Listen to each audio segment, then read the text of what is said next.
125 000, est-ce que c'est un revenu assez haut pour acheter un duplex à Montréal avec les prix d'aujourd'hui? Donc, on va prendre l'exemple d'une famille très typique de Montréal qu'on a préqualifié la semaine dernière. Donc, on avait le conjoint que lui était préposé aux bénéficiaires, il faisait environ 57 000 par année. Puis sur son temps libre, il faisait un peu de Uber, ce qui menait à un revenu de 10 000 supplémentaires. Sa conjointe, elle travaillait comme préposée aux bénéficiaires, mais elle était un peu plus à temps partiel parce qu'elle faisait ses études pour devenir infirmière auxiliaire en même temps. Puis aussi, elle s'occupait des enfants. Donc, on a un total de 125 000 par année. On divise par 12, ça donne 10 417 par mois. Vu qu'il fallait acheter un duplex, on peut prendre la moitié du loyer de l'unité qu'ils vont louer, donc c'est 125, pour un total de 11 042. On prend le 11 042, on multiplie par 39 %, ce qui donne 4 306. Ça, c'est un chiffre super important parce que c'est le maximum d'emprunt qu'on pourrait aller chercher. Donc maintenant, on va prendre l'exemple d'un duplex typique à Montréal. 720 000, on met la mise de fonds minimum, donc 5 % du premier 500 000, 10 % de ce qui dépasse, 47 000. On va prendre le paiement, on va le qualifier sur 30 ans à 4,19. Ça donne un paiement de 3 410 par mois. Ça, on va le garder, mais on ne va pas l'utiliser tout de suite. On va convertir ce paiement-là à 6,19, donc ça donne un montant de 4 254. Si on regarde bien, le 4 254, il rentre bien dans le calcul ici.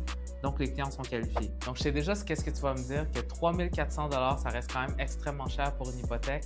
Mais attends une minute, tu as aussi un loyer de 1 250 $ qui va te payer à tous les mois, puis en plus qui augmente à chaque année. Tu vas avoir tranquillement de l'équité qui va se bâtir pour t'acheter une deuxième propriété. Et dernière chose, tu ne vas pas payer l'hypothèque de quelqu'un d'autre.